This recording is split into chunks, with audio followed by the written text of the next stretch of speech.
Juin, la logique du développement durable au sein du lycée agricole Marie-Durand à Rodilhan, et puis un micro-trottoir à 48 heures avant les élections européennes. Mais Philippe, nous débutons malheureusement ce journal avec de tristes nouvelles. Une triste nouvelle, en effet, une figure du Mundi Onimois nous a quittés hier. Gilbert Coppens, âgé de 72 ans, était directeur des arènes de Nîmes dans les années 60 et 70. C'était aussi un proche collaborateur de Simon Casas. Il était à l'origine de la création de la peigne Antonio Ordóñez avec Jean Thomas. Gilbert Coppens avait aussi occasionnellement collaboré à notre chaîne lors de son lancement. Autre nouvelle triste, un très grave accident s'est produit dans la journée d'hier sur la voie rapide du chemin des Canaux, faisant une victime, un jeune garçon de 6 ans. Les explications de cet accident avec Alain Bonnet. Hier, aux environs de 17h30, la circulation a été fortement perturbée en raison d'un accident grave survenu sur la route des Canaux entre Rodilhan et Bouillargues. Pour des raisons indéterminées, un enfant de 6 ans aurait traversé entre deux voitures et aurait été heurté par l'une d'entre elles. Il a été sur la droite de la route et le plus petit a traversé entre deux voitures et s'est fait prendre par la voiture qui venait en face et il est gravement blessé. D'importants secours appelés sur place constataient l'état sérieux de l'enfant qui fut évacué en fin d'après-midi par hélicoptère sur le CHU de Montpellier où malheureusement il devait décéder en fin d'après-midi. Dimanche, vous le savez, vous irez voter pour les élections européennes, Philippe. Alors ce matin, les politiques n'ont pas investi le marché Jean Jaurès, un lieu qu'ils sillonnent habituellement lorsque pointe un scrutin. Seulement 2 partis ont battu le pavé ce vendredi 5 juin 2009 et distribué des tracts. Le Front de gauche avec Christian Bastide et Philippe Berta pour le MoDem. Que les téléspectateurs d'une autre sensibilité politique n'y voient pas un choix rédactionnel, il s'agit simplement d'un constat. Il faut dire que cette campagne, tant sur le plan national que local, ne semble pas emballer les foules, mais précisons quand même la nécessité qu'il y a de s'acquitter de sa tâche de citoyen en se rendant aux urnes. Un reportage de Paul Moffen et Raphaël Louis. Vous allez voter ? Oui, je vais voter, oui. Vous avez une idée de votre champion ? Eh bien, je réfléchis parce que justement, le débat m'a déçu énormément. Donc voilà, je réfléchis encore sur ce que je vais faire. Voilà. Bien sûr qu'on est motivé, l'Europe c'est important. La preuve, moi je suis belge et je vote en Belgique et je vote bleu. Bleu, pour nos téléspectateurs, c'est quoi ? Ici c'est l'UMP, chez nous c'est le MR. Une tradition chez vous ? Chez moi c'est viscéral, oui. Pour ces élections européennes, déjà, est-ce que vous êtes motivé ? Pas du tout. Pourquoi ? C'est trop confus. C'est beaucoup trop confus. Mais comme je suis une post-68arde, je voterai pour M. Cohn-Bendit. Voilà.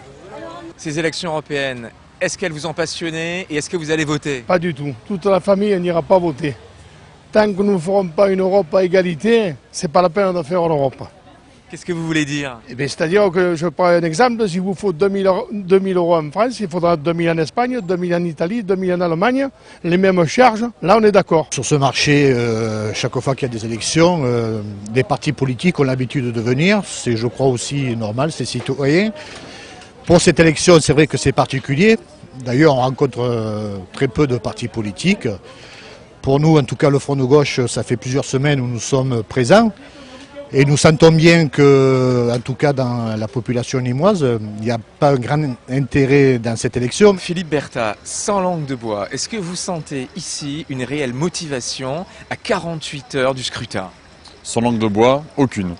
Je vais être très clair, je crois qu'on est passé une fois de plus à côté de ce moment démocratique essentiel que sont les élections européennes, que le débat n'a jamais été ouvert. Je crois que ça a arrangé beaucoup de gens qu'effectivement il n'y ait pas débat, que ce soit du côté de l'UMP ou du Parti Socialiste, qui ne seront rentrés en campagne finalement qu'hier soir. Ces élections intermédiaires sont négligées, c'est bien dommage. Résultat de ce scrutin européen, dimanche 7 juin 2009. La journée du 13 juin 2009 se passera sur fond de revendications. 8 formations syndicales se sont réunies pour cette journée qui se déroulera dans le prolongement de celle des mois de janvier, de mars et de mai 2009.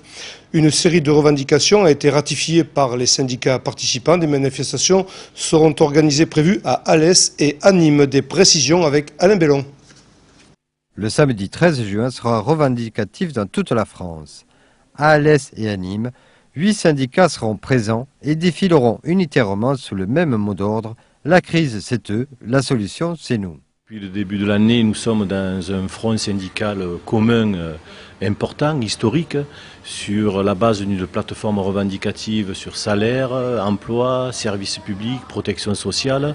Et il est maintenant important que le patronat, qui a une lourde responsabilité, il faut le préciser, et le gouvernement ouvre de véritables négociations sur les revendications que nous continuons à porter offensivement. De ces revendications qui étaient sur le social, on les a affinées.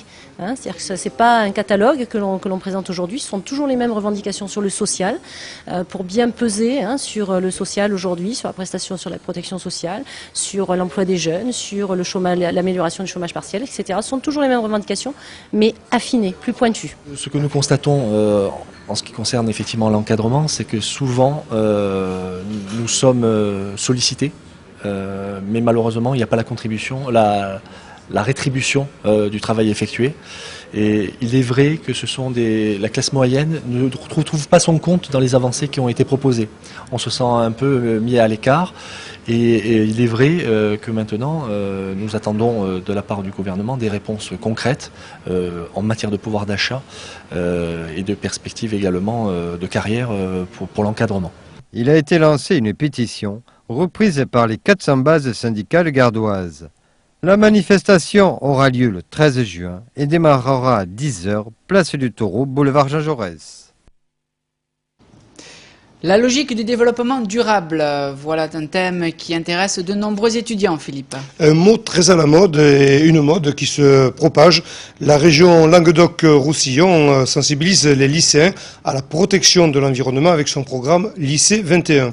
Lancé en novembre 2006 avec 8 lycées pilotes, la démarche Lycée 21 a pour objectif de promouvoir les bonnes pratiques et de faire des élèves de véritables acteurs du développement durable.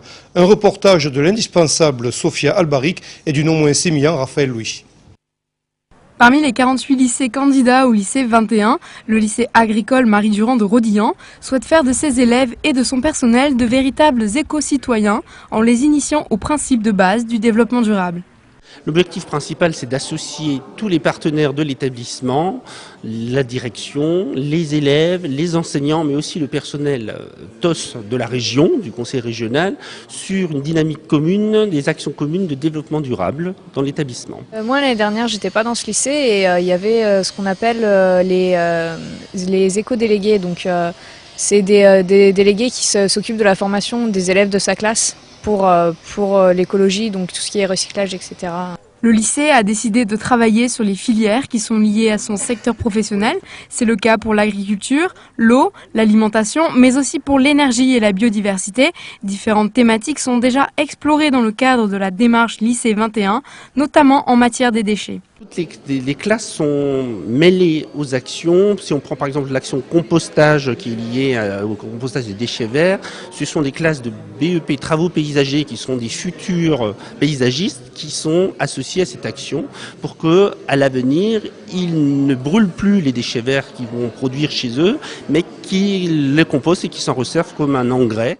La dynamique s'est déclinée en lycée 21, une sorte d'application d'un agenda 21 local dans l'établissement, mais sous l'impulsion du conseil régional. Le développement durable, il n'y a pas que l'environnement, il y a aussi la recherche, les emplois, le social et la démocratie participative. C'est-à-dire, quand on fait quelque chose de modèle, qui est bien pour nous, mais bien aussi pour les générations futures, on le fait savoir. Et on essaie de motiver les gens, d'en faire des fantassins du développement durable. La région affirme sa volonté d'accompagner la population régionale dans la construction d'un navire collectif équilibré et d'un cadre de vie de qualité. Un budget de plus de 300 000 € est consacré pour soutenir ce programme. Sans transition, le village de Clarensac, riche de 4000 âmes et son maire Georges Bazin, se dote de nouveaux ateliers municipaux. Le sénateur du Gard Simon Sutour était présent pour couper le ruban inaugural ce vendredi 5 juin 2009. Notons